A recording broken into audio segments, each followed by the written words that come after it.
일부 1968년으로의 귀환. 지훈 씨, 영화 늦겠어요. 그 반지는 시간을 되돌린다. 이명수는 올해로 81. 생일이라 해도 별 감흥은 없었다. 가끔 연락 오는 자식들, 형식적인 케이크 한 조각, 그리고 건강하세요 라는 뻔한 말들.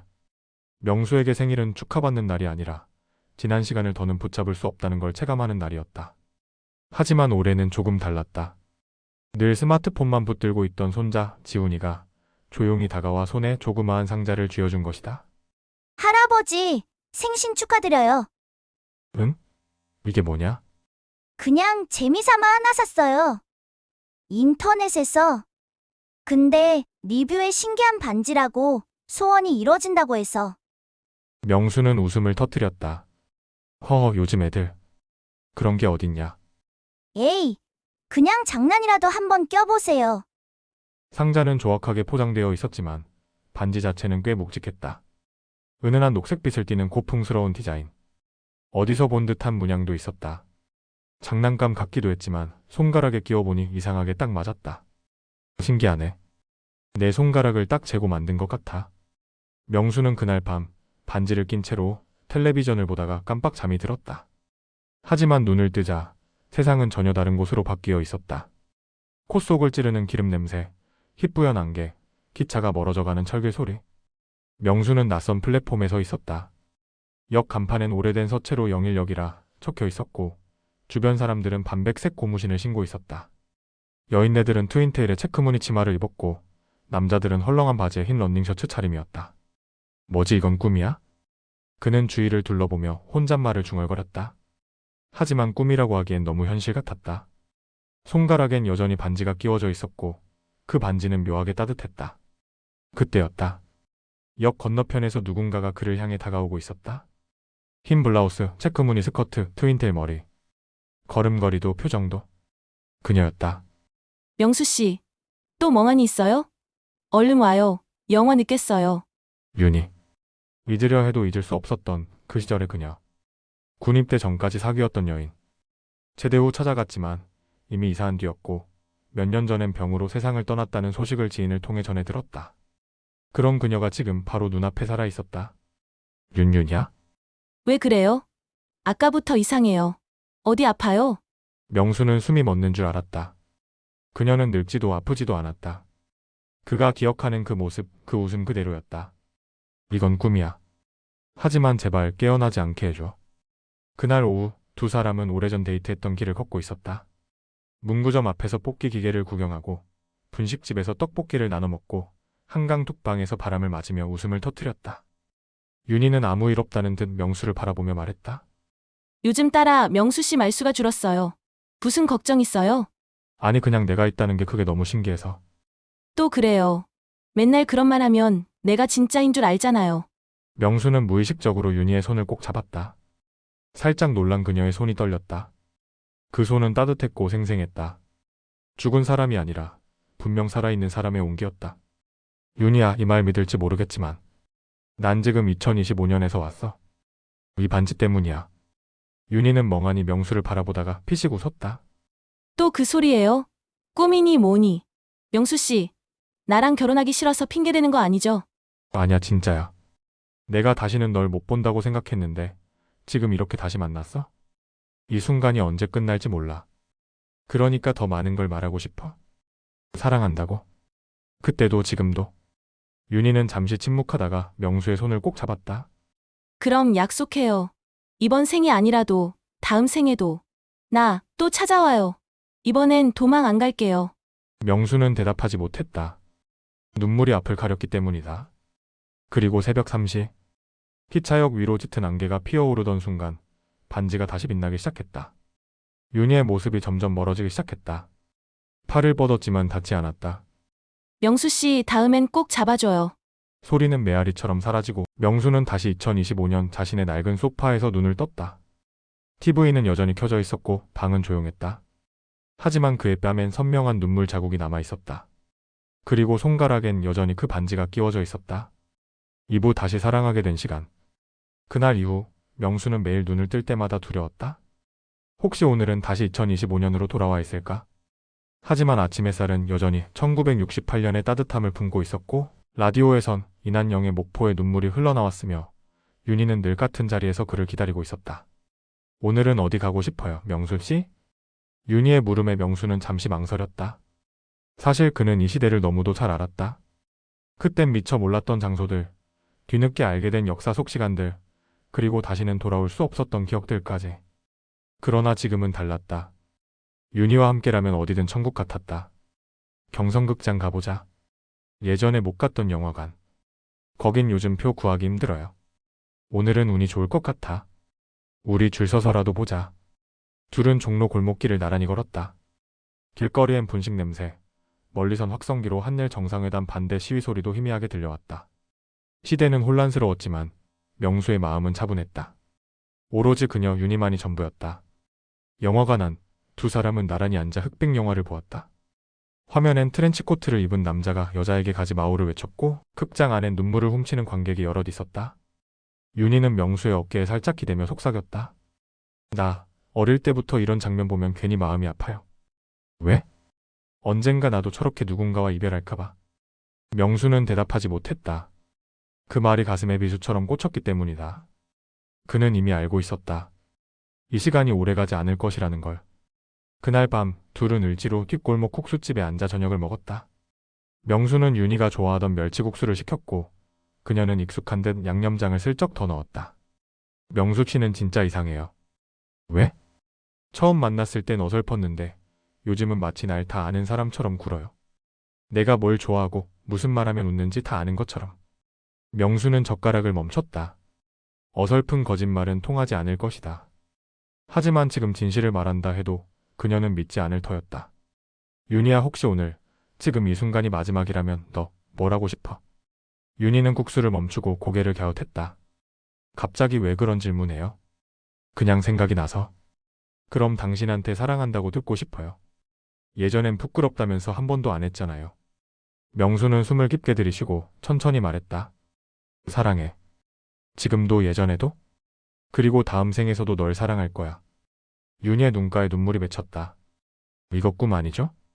명수는 대답 대신 그녀의 손등에 입을 맞췄다. 며칠 뒤 명수는 고향 근처 툭방길로 윤희를 데려갔다. 젊은 시절 둘이 자주 걷던 길.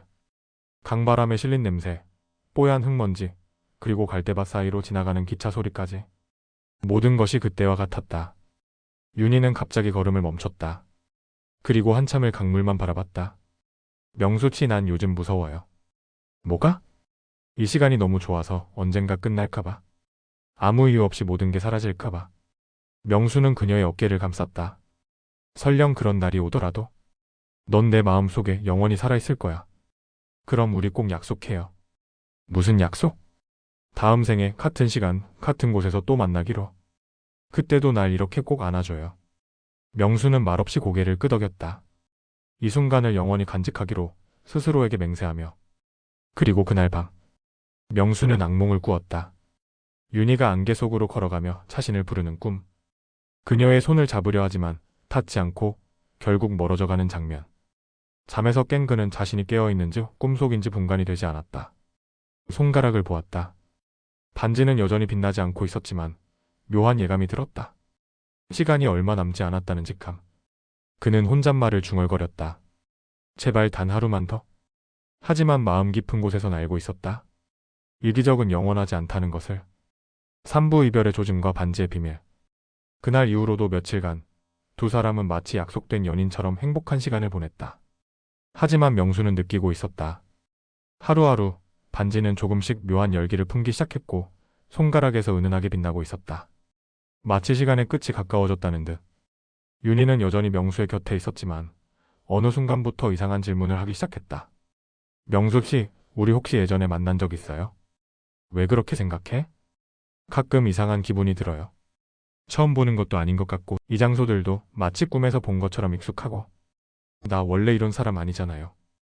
명수는 대답하지 못했다. 그녀가 무의식적으로 기억하고 있는 걸까?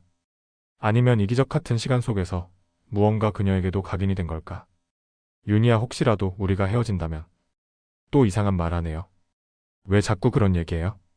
혹시 그런 날이 온다면 난 절대 너를 잊지 않을 거야. 그리고 꼭 다시 널 찾을 거야. 다음 생에서도 또 그 다음에도? 윤희는 눈을 피하며 말했다. 명수 씨 나도요. 우리 진짜 오래도록 함께 할 수 있었으면 좋겠어요. 며칠 후 두 사람은 마지막 데이트처럼 보일 만큼 긴 하루를 함께 보냈다. 시장에서 김밥을 사서 공원 벤치에 앉아 나눠 먹고 옛날 사진관에서 커플 사진도 찍었다. 명수는 사진을 받으며 떨리는 손으로 윤희를 바라봤다. 이거 다음 생에 또 찾을 수 있도록 내가 꼭 간직할게. 윤희는 무슨 뜻인지 모른 채 웃었다. 그땐 흰머리 할아버지로 와서 또 이러는 거 아니죠? 명수는 대답 대신 그녀의 머리를 살짝 쓰다듬었다. 아마 그땐 네가 날 먼저 알아볼지도 몰라. 그날 밤 반지는 마침내 완전히 깨어났다. 명수가 잠든 사이 손가락에서 빛이 퍼졌고 그 빛은 마치 심장의 박동처럼 명확하고 강렬했다. 꿈인지 현실인지 알 수 없는 공간. 명수는 안개 속에서 윤희를 찾고 있었다. 윤희야, 어디 있어? 그의 외침에 저 멀리서 희미한 목소리가 들려왔다. 명수씨? 그녀였다. 하지만 이번엔 윤희가 먼저 등을 돌리고 있었다. 나 뭔가 알아버린 것 같아요. 뭘? 이 시간이 영원하지 않다는 걸. 그리고 당신이 정말 이곳 사람이 아니라는 걸. 명수는 말없이 그녀에게 다가가 그녀의 등을 감싸 안았다. 그래. 난 미래에서 왔어? 널 다시 보기 위해 시간을 거슬러 왔어? 윤희는 천천히 돌아섰고 그녀의 눈엔 눈물이 맺혀 있었다. 왜 이제야 왔어요? 나도 몰랐어. 이 반지가 날 여기로 데려올 줄은. 하지만 이제 알아. 내 인생에서 가장 중요한 순간은 바로 지금 너와 함께한 이 시간이었단 걸.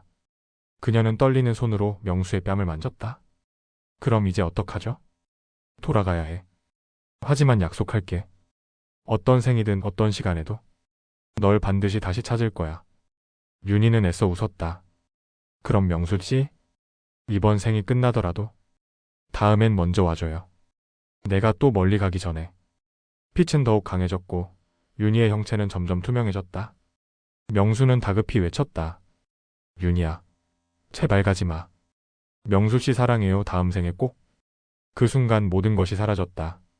명수는 자신의 집 낡은 소파 위에서 다시 눈을 떴다. 텅 빈 거실, 작게 켜진 TV, 그리고 손가락에 여전히 끼워진 반지. 하지만 지금의 그에게 그것은 단순한 장신구가 아니었다. 그건 시간이었다. 그리고 사랑의 증거였다. 명수는 곧장 방 안쪽으로 달려가 앨범을 꺼냈다. 윤희의 사진을 펼쳐봤다. 예전엔 무표정했던 사진 속 그녀가 지금은 분명히 웃고 있었다. 그는 사진을 가슴에 품은 채 창밖을 바라봤다. 아침 햇살 속에서 중얼거렸다. 윤희야, 다음 생엔 꼭 먼저 갈게. 이번엔 절대 널 놓치지 않을게. 사부 돌아온 현재 남겨진 흔적들. 2025년 4월의 아침. 따스한 햇살이 거실 창으로 스며들었다. 명수는 낡은 소파에서 조용히 눈을 떴다. TV는 새벽 재방송을 송출하고 있었고 벽시계는 새벽 5시 38분을 가리키고 있었다. 그는 잠시 숨을 고르며 손가락을 올려다봤다. 그 반지. 은은한 녹색빛이 사라지고 차가운 금속의 느낌만이 남아있었다. 하지만 그 안에 담긴 시간은 너무도 뜨겁고 선명했다. 꿈이었을까? 아니야. 그럴 리 없어. 명수는 벌떡 일어나 서랍장 안쪽에 넣어두었던 옛 앨범을 꺼냈다. 세월이 바랜 커버, 삐뚤삐뚤한 손글씨로 적힌 19만 6,070 추억. 손끝이 떨렸다. 그는 앨범을 한 장 한 장 넘기며 윤희의 사진을 찾았다. 그리고 멈췄다. 그 사진. 예전엔 분명 무표정했던 그녀가 지금은 살짝 미소를 짓고 있었다. 눈가에 주름이 살짝 잡힐 정도로 온화하고 따뜻한 미소였다. 윤희야, 너도 나 기억하는 거지? 그는 사진을 조심스레 떼어내어 가슴에 품고 앉았다. 기억은 사라져도 마음은 남는다고 했다. 그리고 그 마음은 사진 속 미소에 고스란히 담겨 있었다. 아침이 되자 손자 지훈이 방문을 두드렸다. 할아버지 괜찮으세요? 응, 괜찮다. 어제 반지 정말 이상한 반지였던 것 같지 않아요? 명수는 웃었다. 그래. 아주 이상하고도 멋진 반지였어. 진짜 소원 이루어졌어요? 명수는 대답 대신 천천히 창밖을 바라봤다. 바람에 흔들리는 나뭇잎, 멀리서 들려오는 자전거 벨소리, 그리고 마음속 깊은 곳에 여전히 울리는 그녀의 목소리. 응. 내 인생에서 가장 간절했던 소원이었지.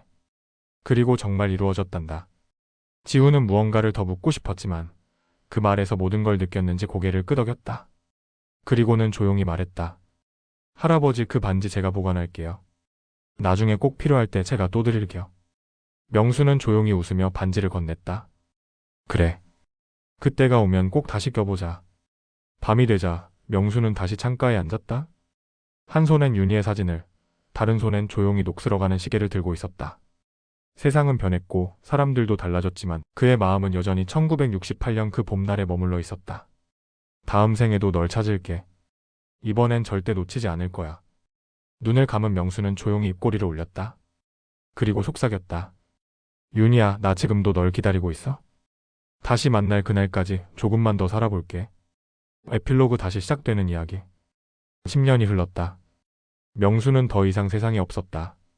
작은 장례식이 있었고 몇 안 되는 지인들과 가족이 참석했다. 손자 지우는 조용히 유품을 정리하다가 작은 상자 하나를 발견했다. 그 안에는 오래된 앨범 한 권과 반지 하나, 그리고 종이 한 장이 접혀 있었다. 지훈아, 이 반지는 단순한 물건이 아니란다. 너도 언젠가 간절히 누군가를 만나고 싶을 때 이 반지를 끼고 잠들어 보렴. 그 사람이 널 기다리고 있을지도 모르니까. 할아버지 명수드림. 지훈은 이상한 느낌의 반지를 들여다보았다. 핏바랜 듯한 고풍스러운 금속, 그리고 녹색의 보석. 할아버지가 늘 아끼던 그것. 할아버지. 그날 밤 지훈은 조용히 그 반지를 끼고 침대에 누웠다. 장난처럼 시작된 행동. 하지만 마음 어딘가에서 무언가 끌어당기는 듯한 감정이 솟구쳤다. 새벽. 차가운 바람과 함께 눈이 떠졌다. 그리고 지훈은 낯선 기차역 앞에 서 있었다. 영일역이라는 오래된 간판. 멀리서 들려오는 종소리, 고무신 소리, 그리고 익숙한 여자 목소리. 지훈 씨 왜 멍하니 있어요? 영화 늦겠어요. 그 순간 지훈은 깨달았다. 할아버지의 사랑은 끝나지 않았다. 그 사랑은 반지를 통해 또 다른 만남을 이어주고 있었다. 그는 가슴이 벅차오르며 그녀에게 달려갔다. 마치 오랫동안 기다려온 사람을 다시 만난 것처럼. 미안해요. 조금 늦었죠? 다행이에요. 아직 시간 있어요. 그리고 시간은 다시 흐르기 시작했다. TH인데?